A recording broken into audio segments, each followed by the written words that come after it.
नमस्कार दोस्तों, life style Ayurveda में आप सभी लोगों का स्वागत है। आज के इस वीडियो में हम चर्चा करेंगे बुखार के ऊपर, क्योंकि पूरे उत्तर भारत में जो है बुखार बहुत तेज़ी से फैला हुआ है। कई प्रकार के बुखार हैं। एक जिसको एक रहस्यमयी बुखार नाम दिया जा रहा है, जिसको स्क्रब टाइफस भी कहते हैं, वो बहुत तेज़ी से फैला हुआ है। इसके अलावा जो है चिकनगुनिया है, डेंगू है और कई प्रकार के वायरल फीवर जो है फैले हुए हैं। तो आज इसी वीडियो में जो है इसी पर चर्चा करेंगे कि किस तरीके से आप घर पर रहकर जो है इन सभी बुखार से लड़ सकते हैं और इनको ठीक कर सकते हैं। हमेशा ध्यान रखिए कि बुखार में जितनी ज़्यादा दवाओं की ज़रूरत नहीं होती है, उतनी ज़्यादा केयर की ज़रूरत होती है। ठीक है। और जैसे मान लीजिए जब भी मौसम बदलता है तो वायरल फीवर होते हैं, कई प्रकार के बुखार होते हैं। ठीक है। लेकिन जो भी बुखार होते हैं वो हमेशा ये ज़रूरी नहीं है कि वो किसी वायरस या बैक्टीरिया के इन्फेक्शन की वजह से हों। हमारे शरीर में धीरे धीरे बहुत सारे केमिकल जमा होते रहते हैं, टॉक्सिन जमा होते रहते हैं, इन्वायरमेंटल टॉक्सिन भी होते हैं और भोजन से भी कुछ टॉक्सिन्स आते हैं, जैसे कि पेस्टिसाइड वगैरह है। हम लोग खाना खाने रेस्टोरेंट में जाते हैं तो वो लोग भी कई प्रकार के केमिकल यूज करते हैं, फूड कलर भी यूज करते हैं। तो इस तरीके से कई प्रकार के केमिकल्स और टॉक्सिन्स हमारे शरीर में जमा होते रहते हैं। और जब किसी कारण से जो है इम्यूनिटी हमारी कम होती है, जैसे कि मौसम बदलता है तो भी इम्यूनिटी कम होती है, और आप किसी और बीमारी की चपेट में आ गए हैं या कोई और बीमारी, लंबी बीमारी आपको है, जैसे कि डायबिटीज़ है और थायराइड वगैरह के रोग हैं, या किसी और कारण से जब भी इम्यूनिटी कम होती है तो ये बॉडी के टॉक्सिन्स जो है वो कई बीमारियां पैदा करने के लिए उत्सुक होते हैं। तो हमारा शरीर जो है एक इनको हटाने के लिए बुखार लाता है। तो ये भी एक टाइप का बुखार होता है। तो आइए सबसे पहले चर्चा करते हैं कि हमें क्या नहीं करना है। किसी भी प्रकार का बुखार हो, उसको कोई भी नाम दिया गया हो, आपको ये नहीं सोचना है। आपको सभी प्रकार के बुखार में ये नियम को पालन करना है। तो सबसे पहले आपको क्या नहीं करना है, ये सबसे पहली बात तो है कि आप बहुत ज़्यादा डरिए मत। किसी भी प्रकार का बुखार हो, डॉक्टर की सलाह लीजिए, ठीक है, और डरिए मत, और अनावश्यक जाके हॉस्पिटल में भर्ती मत होइए। कभी कभी क्या होता है, आपको ज़रूरत नहीं होती है और आप अनावश्यक हॉस्पिटल में भर्ती हो जाते हैं, और इसकी वजह से भी जब बहुत ज़्यादा इस टाइप का बुखार फैलता है तो लोग पैनिक होकर हॉस्पिटल में जाके भर्ती हो जाते हैं। तो जिनको ज़रूरत होती है असली, उनको जगह नहीं मिलती है, एक ये भी परेशानी होती है। तो डरिए मत, घर पर रह के जितनी अच्छी आपकी केयर हो जाएगी वो हॉस्पिटल में नहीं हो पाएगी। ठीक है। और टेस्ट हमेशा डॉक्टर की सलाह से ही करवाएं, जो ज़रूरत है वो करवाएं। अनावश्यक टेस्ट भी करा के आप टेंशन ना लें। और किसी भी प्रकार का बुखार हो, पहले 2-3 दिन जो है आपको नहाना नहीं है, ये ध्यान रखिएगा। इस तरह की बात जो मैं अब बताने वाला हूँ, नियम बताने वाला हूँ, आयुर्वेद में ये सब नियम बताए गए हैं, और अगर आप इन नियम को फॉलो करेंगे तो 2 से 3 दिन में आपका बुखार उतर जाएगा। तो वीडियो बहुत ध्यान से देखिएगा, और ये वीडियो बहुत इम्पोर्टेंट है, ख़ास तौर से इस सीज़न के लिए। और वीडियो अच्छा लगे तो लाइक करिए, कमेंट करिए और शेयर करिए, ताकि ये जानकारी ज़्यादा से ज़्यादा लोगों तक पहुंच सके। और हमारे YouTube चैनल को सब्सक्राइब ज़रूर करिए, ताकि आगे भी आपको जानकारी समय से मिल सके। तो सबसे पहले ये है कि 2-3 दिन तक आपको नहाना नहीं है। अब अगर आपको पसीना आएगा तो शरीर में बदबू होगी, तो उसको दूर कैसे करेंगे? तो आप एक बाल्टी में पानी लीजिए, और नॉर्मल पानी या हल्का सा गुनगुना, उसमें टॉवल भिगोइए और उसको निचोड़ लीजिए और उससे पूरा बदन पोंछ लीजिए। और अगर सायंकाल हो जाता है, सूर्यास्त हो जाता है, अंधेरा हो जाता है, शाम ढल जाती है, तब आपको ये काम नहीं करना है। ये काम दिन में ही कर लेना है। ठीक है। और हवा में नहीं रहना है। इवन आपको पंखे की हवा में मत रहिए। अगर बहुत बर्दाश्त ना हो तो बहुत स्लो पंखा चला के रहिए। ठीक है। और आप देखते हैं कि हवा में रहने के लिए भी आयुर्वेद में मना किया गया है। ठीक है। और हवा में जब रहते हैं तो बुखार थोड़ा लंबा चलता है। और आप अगर हॉस्पिटलों में जाते हैं तो पंखे भी चलते हैं, एसी भी चलता है, कई लोग तो एसी वाला रूम भी लेके एडमिट हो जाते हैं। तो ये सब चीज़ का ध्यान रखिए कि बहुत ज़रूरी है, बिना हवा के रहा जाता है। ठीक है। और 2-3 दिन तक अन्न का सेवन नहीं करना है। अन्न का सेवन से मतलब है कि आपको रोटी, दाल, चावल नहीं खाना है। ठीक है। आप इसके अलावा फल खा सकते हैं, नारियल का पानी पी सकते हैं, और जो है जूस भी पी सकते हैं। ठीक है। अन्न का सेवन नहीं करना है और दिन में नहीं सोना है। हालांकि ज़्यादातर लोग घर पे ही रहेंगे, बुखार में आराम भी करना होता है, तो मुश्किल होता है कि नींद को रोक सकना, लेकिन कोशिश करिए अगर आप ना सोएं तो ज़्यादा अच्छा है, ठीक है।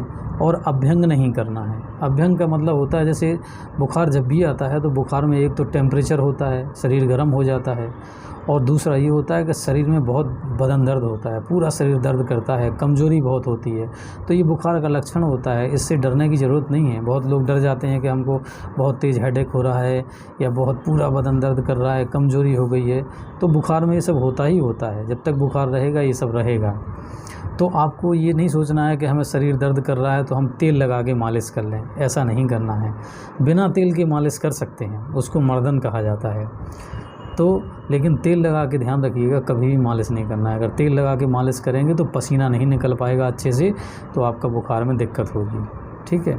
और अगर ठंड लगती है बुखार में तो कपड़ा ओढ़ लीजिए। जैसे ही कपड़ा आप ओढ़ेंगे तो आपको और कपड़ा ओढ़े रहिए, टेम्परेचर को रहने दीजिए, और जो है जब ज़्यादा बढ़ जाएगा शरीर में टेम्परेचर तो शरीर में पसीना आएगा और बुखार उतर जाएगा, ठीक है। और जहाँ आपको गड़बड़ लगती है या कंडीशन ख़राब लगती है वहाँ आप जो है सलाह लेके जो दवा लेनी होती है वो ले सकते हैं। हालांकि एलोपैथ की दवा पैरासीटामोल वगैरह लेने से अवॉइड होना, मतलब लेना अवॉइड करना चाहिए, क्योंकि जब भी आप जो है, जैसे हमने बताया कि मान लीजिए शरीर में टेम्परेचर हुआ है, बुखार चढ़ा हुआ है, बैक्टीरिया का इन्फेक्शन हो, वायरस का इन्फेक्शन हो, वायरल फीवर हो या टॉक्सिन की वजह से हो, तो वो टेम्परेचर इसीलिए आता है कि हम उस बैक्टीरिया वायरस को मार सकें या टॉक्सिन को जला सकें।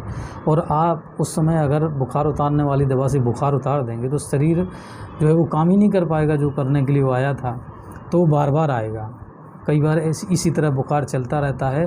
जिनकी इम्यूनिटी अच्छी होती है उनका तो काम हो जाता है, उनको ज़्यादा दिक्कत नहीं होती है, लेकिन जिनकी इम्यूनिटी कम है उनको बार बार ऐसा बुखार चलता है और कई हफ्तों महीनों तक चलता रहता है। तो कोशिश करिए, अब जैसे बुखार आता है तो टेम्परेचर का आजकल के हिसाब से एक बताया गया है कि अगर 100 से 102 के बीच में बुखार रहता है तो उसको माइल्ड फीवर कहेंगे, 102 से 104 के बीच में रहता है तो मॉडरेट फीवर कहेंगे, यानी मध्यम वर्गीय बुखार, और 104 के ऊपर रहता है तो उसको सीवियर फॉर्म कहेंगे।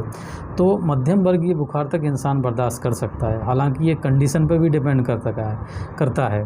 कई लोग डरपोक भी होते हैं, नहीं बर्दाश्त कर पाते हैं। तो जहाँ भी आपको गड़बड़ लगे वहाँ डॉक्टर से सलाह लेके अपना दवा लीजिए, लेकिन जहाँ तक आप बर्दाश्त कर सकें और जहाँ तक चीज़ें बर्दाश्त हो सकें, आपको अंग्रेज़ी की एलोपैथिक दवाएं, पेन किलर या पैरासीटामोल वगैरह जो टेम्परेचर डाउन कर देती हैं, ऐसी दवाओं को अवॉइड करना चाहिए। लेकिन जहाँ ज़रूरत लगे वहाँ आप डॉक्टर की सलाह लेके लीजिए। अब चर्चा करते हैं कि हमें करना क्या है। ये तो हो गया कि नहीं करना है। अब सबसे पहले तो भोजन में जैसे मैंने बताया कि अन्न का सेवन नहीं करना है, तो आप जैसे फल खा सकते हैं, जूस ले सकते हैं, नारियल का पानी ले सकते हैं। और अगर भूख नहीं लगती है तो दिन भर कुछ मत लीजिए। 2-3 दिन में अगर आप खाएंगे भी नहीं ना तो भी कुछ नहीं होगा, शरीर कमज़ोर नहीं पड़ेगा। लेकिन फिर भी नारियल का पानी, जूस वगैरह आप चाहें तो ले सकते हैं, ठीक है। अब पीने के लिए क्या यूज करना है? पानी में तो पानी सादा नहीं लेना है, उष्णोदक लेना है। अब उष्णोदक क्या चीज़ है और किस तरीके से बनाया जाता है, इसके लिए मैंने एक वीडियो बनाया हुआ है, तो हमारे यूट्यूब चैनल पे है, वो जाके आप देख सकते हैं। और भरपूर आराम करना है, ठीक है। और छुट्टी लेके घर पर रहना है और जो है आराम करना है। और काम नहीं किया जाता है बुखार में। 2-3 दिन तक कोई काम मत करिए, घर पे आराम करिए, वो ज़्यादा ज़रूरी है। आप कहीं और रहते हैं तो भी आराम करना ज़्यादा ज़रूरी है, ठीक है। अब इसके अलावा करेले का काढ़ा लेना है, ठीक है। करेला, एक बड़ा करेला हो तो 1 करेला, और छोटा या मीडियम टाइप का हो तो 2 करेला लेना है। उसको छील लेना है, काट लेना है और खल में कूच लेना है, और कूच के 2 कप पानी में मिला के उसको जो है पकाइए। और जब 2 कप का पानी आधा कप बचे, 1/4, तो उसको छान के गुनगुना पीना है, ठीक है। और उसमें भुने हुए जीरे का पाउडर और थोड़ा सेंधा नमक मिला लीजिए। उसके बाद गुनगुना चाय की तरह चुस्की ले लेके पी लीजिए, ठीक है। इसके अलावा एक काढ़ा और आप बना सकते हैं। अदरक है, आधा इंच अदरक का टुकड़ा ले लीजिए, तुलसी के पत्ता 20-25 ले लीजिए, बेल के पत्ता 20-25 ले लीजिए, और आप पपीते का पत्ता भी डाल सकते हैं चाहे तो, ठीक है। हालांकि प्लेटलेट सबसे बढ़ता है, सभी प्रकार के वायरल फीवर या दूसरे बुखार में प्लेटलेट कम होता है। डेंगू में जो हीमोरेजिक फीवर होता है उसमें ज़्यादा कम हो जाता है। तो आप चाहें तो प्लेटलेट आप रेगुलर चेक करवाते रहिए।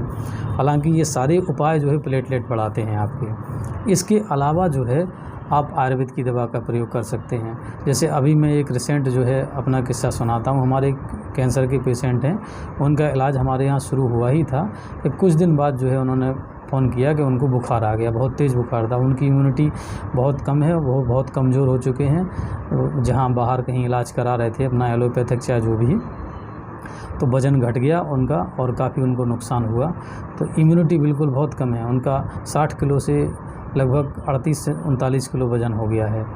ऐसी स्थिति में भी जब हमने अपना दवा दिया उनको और ये सब नियम उनको बताए तो 2 से 3 दिन में उनका बुखार उतर गया। 3 दिन बाद जब उनके बेटे ने फ़ोन किया तो बताया कि बुखार उतर गया है।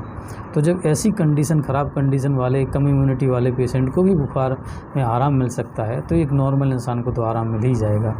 तो आप इन सब नियम को फॉलो करिए और आयुर्वेद की दवा का प्रयोग करिए। आयुर्वेद की दवाएँ सभी लोग अपना आयुर्वेद की दवाएँ देते हैं, हम भी अपना एक फॉर्मूलेशन देते हैं, तो आप हमसे भी संपर्क कर सकते हैं, ठीक है। जो हमारे यहाँ आ सकते हैं वो आके मिल लें, और जो नहीं आ सकते हैं वो फ़ोन पे बात करके अपनी कंडीशन बता के कोरियर से भी दवा मंगवा सकते हैं। तो ये वीडियो अच्छा लगा है तो लाइक करिए, शेयर करिए, शेयर ज़रूर करिए ताकि ज़्यादा से ज़्यादा लोगों तक फ़ायदा पहुँच सके। और कमेंट करके ज़रूर बताइए कि आपको वीडियो कैसा लगा और आपने किस किस चीज़ का प्रयोग किया और आपको कितना दिन में फ़ायदा मिला, ये ज़रूर बताइए। धन्यवाद।